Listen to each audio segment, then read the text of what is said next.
Nakama, and welcome back to the Church of One Piece. I am your pastor, the One Piece Apologist. And today's sermon will be focused on Chapter 37, Captain Kuro of the Thousand Plans. And, of course, continued adventures of Tiny Buggy. Run, little baby chick, run! Don't let Buggy eat you! I know you're hungry, Buggy, but it's not cool. That's a baby. You don't eat that. That's not nice. It's not nice. Don't do that. And I love the first panel. It's just like, starts off with, you know, fucking like classic Western standoff. You got Luffy facing Kuro and the like in the sky. I love it. It's so good. It's so funny. Man, and I thought Luffy had a pretty good strategy. He jumps in, he tries to grab Kuro by the wrists and keep him spread out so that his sword hands aren't so dangerous, right? He tries to get within the sword range basically, but keep him safe by putting his arms out and holding them out by the wrists. But Kuro just like does this fancy twist maneuver, and Luffy, especially with his outstretched arms, like he wasn't able to like hold on, so then he just gets like twisted up like spaghetti and he just flops away. I thought he had a good strategy there, but unfortunately Kuro was able to counteract it. Then of course Luffy resorts to trying to just attack him normally and just, you know, throw some gum pistols and gum stamps and whips and all sorts of, you know, fun stuff. And Kuro just easily dodges each of them. You know, he is clearly very quick, and he just you know, cannot hit this guy. He's too fast. Right? That's why I thought that holding him still was a good strategy, but unfortunately, it didn't work out this time. And then, you know, Kuro flexes on Luffy with his extreme speed that he's clearly much faster than Luffy, and he flexes on him by jumping onto Luffy's outstretched arm and then running up it to give him a swift kick to the face, which is pretty hardcore. And even though Luffy is immune from blunt force damage, something in the kick or maybe something as he was tumbling back along the jagged ground or something, he cut his lip, and so he does start bleeding a little bit. It was and it was a pretty hard kick, and, you know, simply the fact that Kuro landed on Luffy's arm and then ran up it is such a hard flex, and it's just like, oh, yeah, man, Luffy, I think you're going to have to step it up here. This guy's clearly a pretty good fighter. And so now we finally get the actual flashback backstory. You know, Kuro was tired of pirating. He was tired of being chased all the time, so he quit pirating, right? But really, he just faked his death and, you know, used Django's hypnotism to make it appear as if one thing had happened when he was really still alive and now living in Syrup Village. But notice that when we go to the flashback 3 years ago and we see Kuro call Django in to tell him that he's quitting, notice that there's a crescent moon in the sky, which Kuro has already told us affects him in a certain way, right? Makes him more bestial. I don't know. It's interesting to see. I have to wonder if maybe even that night he wasn't going a little cuckoo bananas, you know, to use a clinical term. And so, you know, it's just like, well, sometimes that stuff happens, I guess, right? And I don't know if it was really the best idea to quit being a pirate and come up with this cockamamie plan and all this, but, you know, all right, you do you, man. You do you. And, you know, using that bestial power of the crescent moon, you know, the Navy is chasing them once again and firing at them. And so then he's like, just give me a second. He just jumps in a rowboat from the Black Cat pirate ship, just rows himself over to the Navy ship, and then suddenly everything goes quiet, and it turns out just takes on the entire crew of that whole Navy ship by himself, just massacres them all. And when Siam and Bucci see this, Siam and Bucci of 3 years ago just look hilarious. I think it's very funny. Siam has some crazy, like, Whoville hair from How the Grinch Stole Christmas or something. And then they see it and they're just like, whoa, this is scary. Like, our captain is scary. Like, we are not respecting of our captain. We are afraid of him, right? Like, we kind of knew that already from the present storyline. But among the Marines that Kuro slaughtered is, in fact, one young Marine named Not Yet a Captain Morgan. Not Yet an Axe Hand Morgan, I think, actually, is his first name. Not Yet an Axe Hand, Not Yet a Captain. It's one of those, I can't remember, is his first name, but his last name is Morgan, and I think we all remember him from Shellstown, right?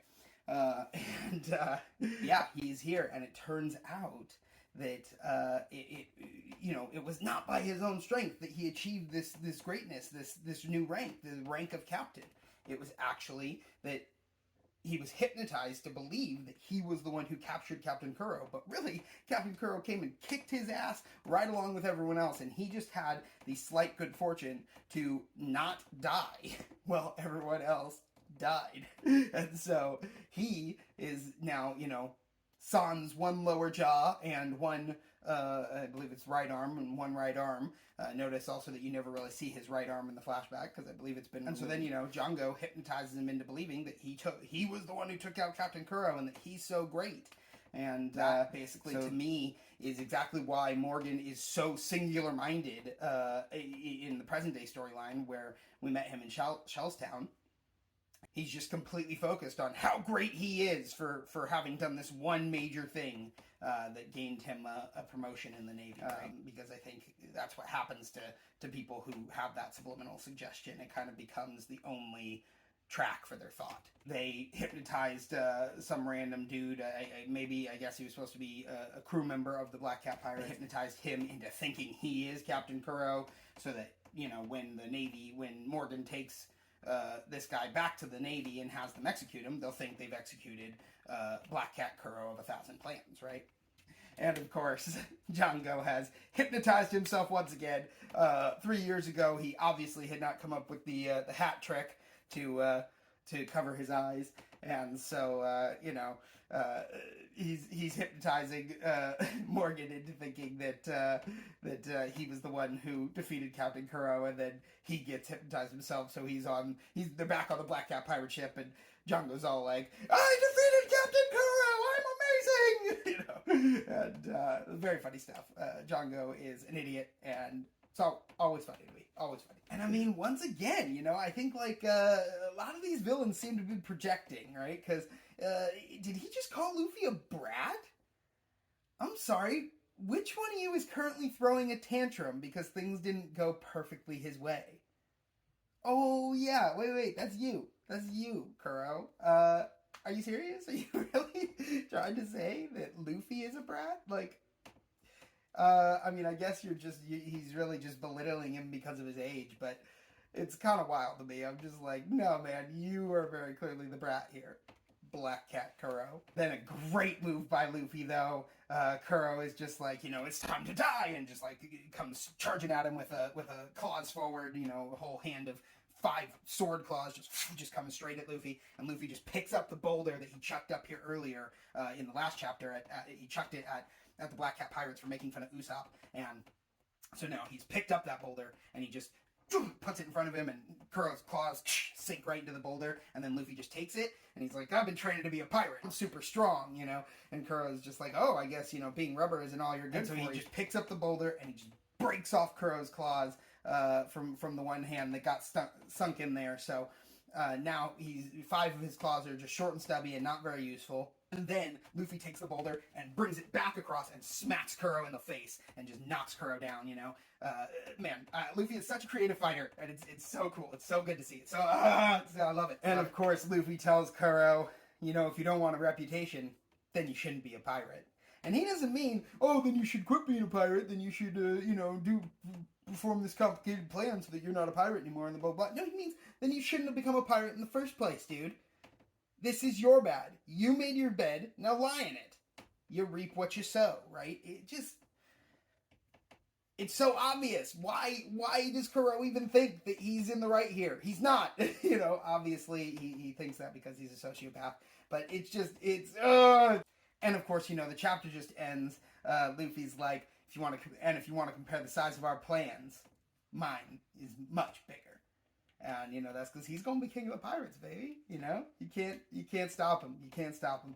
So, whatever measly plans Kuro may have come up with, it's nothing compared to planning to get the One Piece. But you'll have to tune in next time to see the continued battle between Luffy and Kuro and how that goes. Will Luffy's advantage of having broken one of the sword gloves help him out?